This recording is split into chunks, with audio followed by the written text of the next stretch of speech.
What's going on, everybody? Welcome back. Thank you for watching. Today we have another video on my brand new Gen 6 Glock 45. By the way, I had to come all the way to the other end of the property to film this because it's starting to warm up and the frogs in our pond that's down there by the shooting range are just going absolutely insane.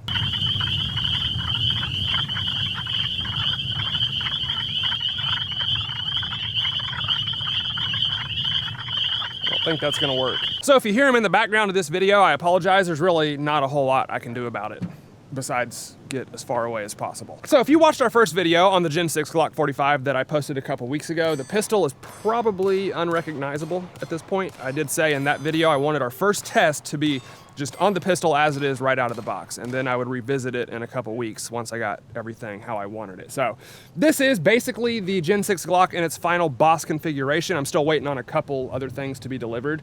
But today we're gonna shoot it, try it out, and see if we have finally achieved Glock perfection, because we all know that's really not what they give you out of the box.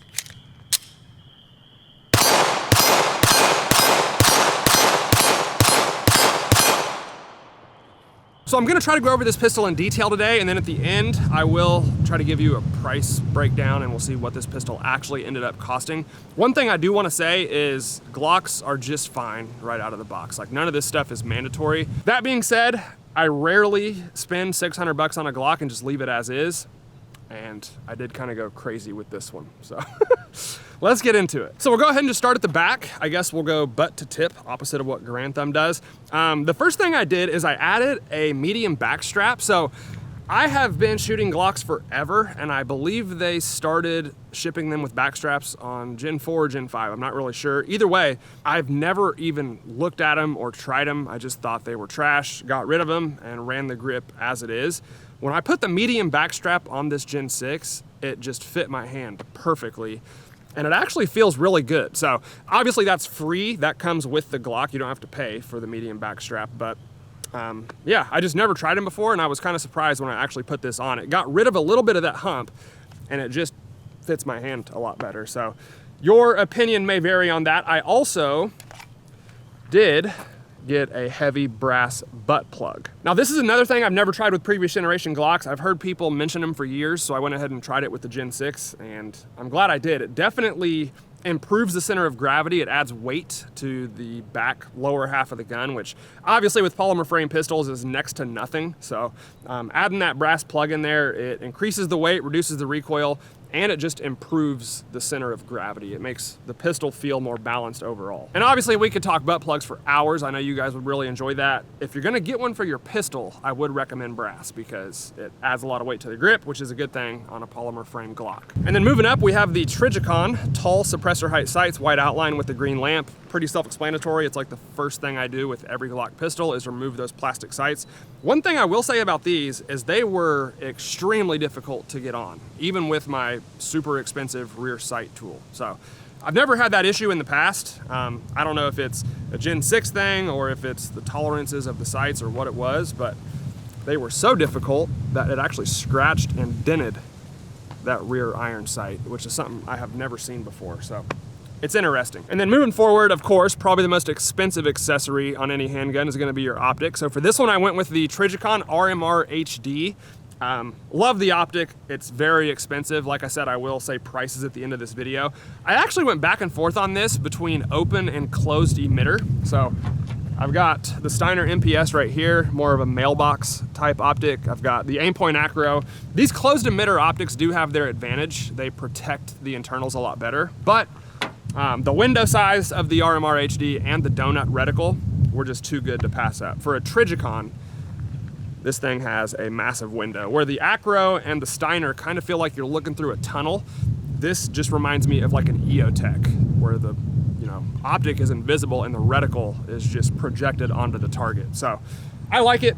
I'm not married to it. It could be different the next time you see this pistol. Well, it looks like a tornado might be coming. Look at that sky. We're out here in it, boys. And I will keep recording if a tornado rolls through here. Don't you worry. That would be a first. Okay, I went ahead and got in my truck because that wind is getting crazy out there. So we're gonna finish this video from the passenger seat of my truck. Now, one thing I will complain about with the Gen 6 Glock is the optic mounting system. So I'm sure you can probably see the gap behind and in front of that Trijicon RMR, and they use these little plastic gaskets basically to adapt different optic footprints. And you can see the only thing there that's holding this optic on that pistol is those tiny little plastic posts right there in the front of that shim. So obviously people had issues with the Gen 5 MOS. I never did. I just used good aftermarket plates. I'm skeptical, to say the least, about the Gen 6 optic mounting system. The screws go directly into the slide, and they're the only thing really keeping that optic in place. So I wouldn't be surprised if we start seeing screws breaking and optics getting yeeted 40 feet behind the shooter. I went ahead and bought an aftermarket plate for this as well. I'm just waiting on it to ship. And it's just for peace of mind because I personally do not love the way that looks. And moving back, the next thing that I did was install the Overwatch Precision tack trigger on my Gen 6 Glock 45. So I was not shy about this in our last video. I did not like the Gen 6 trigger.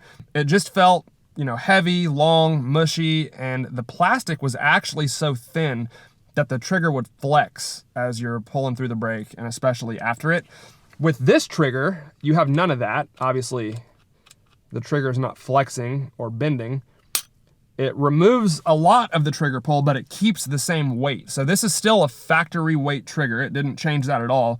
It's not like a 2-pound competition trigger. So it's still, you know, safe for duty and self-defense, but it just got rid of a lot of that extra crap that was in the factory Gen 6 Glock trigger. I also like that the take-up and the reset are a lot heavier, and it kind of forces your finger forward, which just allows you to ride the trigger better and stay on target, you know, while you're getting faster follow-up shots and stuff like that. You don't have to slap it quite as hard as I did with the factory trigger. So for self-defense pistols, I'm not a fan of making, you know, 2-3 pound trigger pulls and stuff like that. I think 4 to 5, what it is from the factory is fine. If they just put a good like metal trigger in the pistol from the factory, I wouldn't have even changed it, because it's not really the pull that bothered me. It's just the way the trigger felt overall.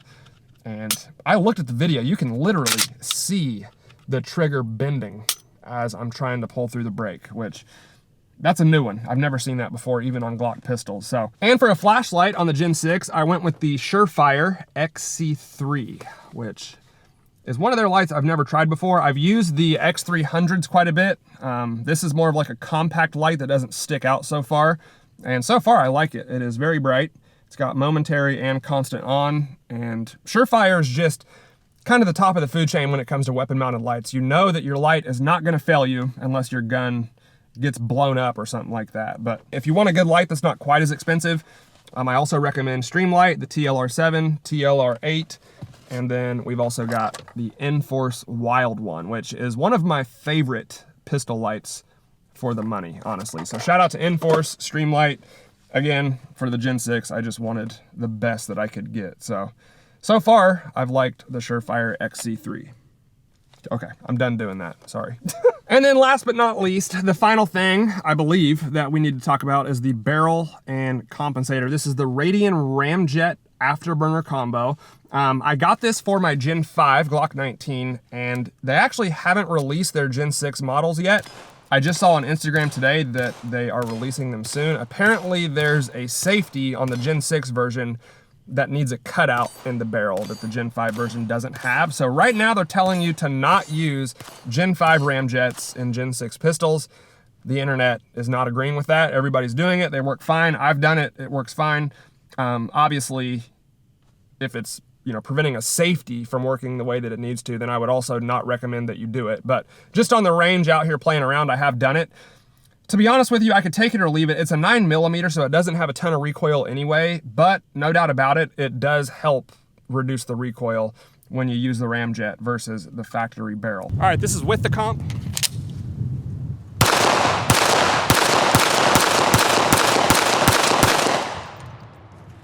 And without it.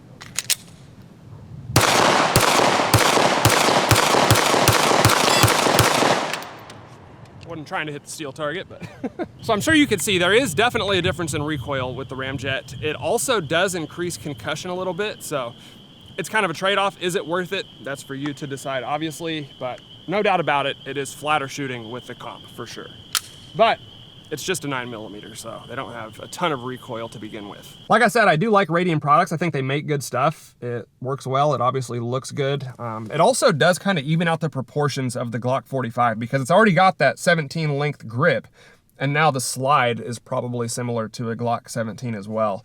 Whereas with my 19, because it's got the shorter grip, it made the slide kind of awkwardly long. So don't know if I'm going to keep it on there or not. Maybe I'll take it off, and then when the Gen 6 version comes out, we'll get one of them and see how it works. But overall, I do recommend the Radian Ramjet. I think it's a good product. I think that's pretty much all I wanted to show you with the new Gen 6 Glock 45. I have not changed any of the internals aside from the trigger. No mag release, no slide release, no springs or guide rods. I recommend you stay away from that stuff as much as you can because that's when reliability can start to suffer, especially in Glock pistols. So the trigger wasn't even something that I wanted to do. I actually loved the flat face trigger when I saw the Glock online.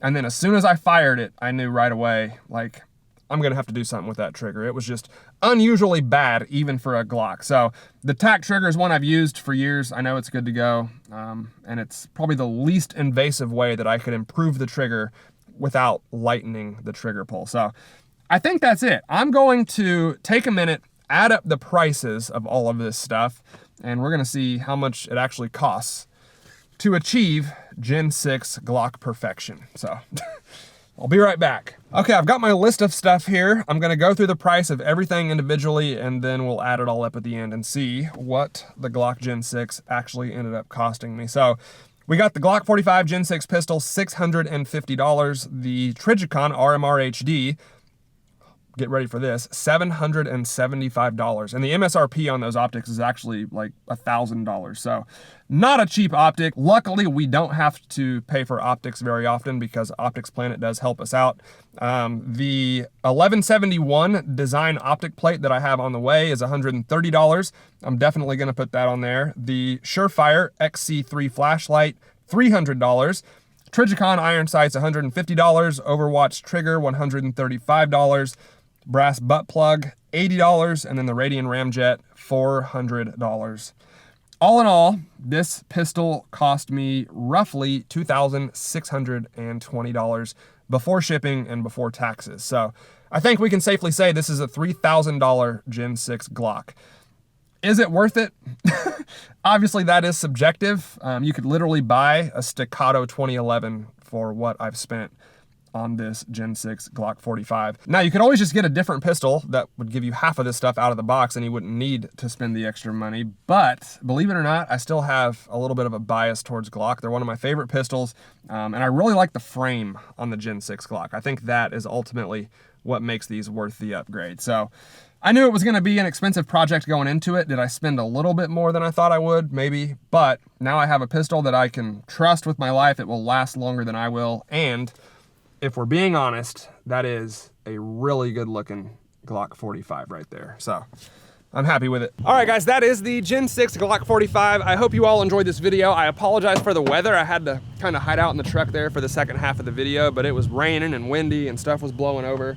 You never know what kind of weather you're gonna get here in the Midwest. So I hope you all enjoyed the video. Let me know what you think down in the comments below. As always, I'd be glad to hear from you. If you liked the video, please hit that like button for me, guys. I would really appreciate it. Thank you all for watching, and I'll see you next time.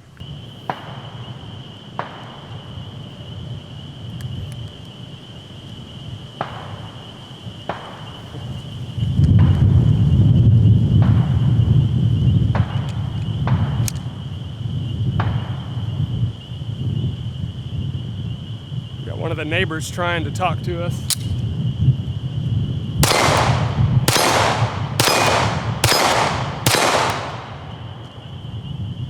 Oh, they're gonna have to step their game up. I came prepared.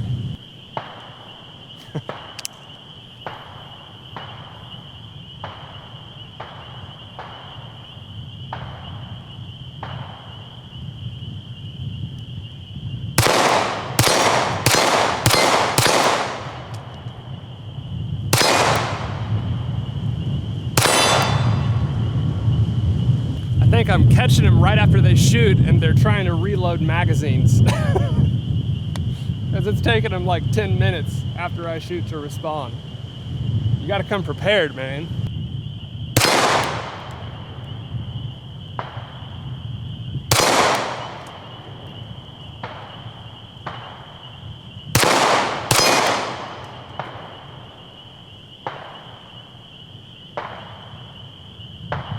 Oh,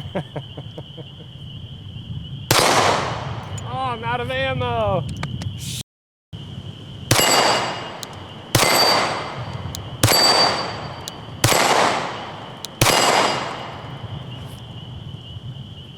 We win.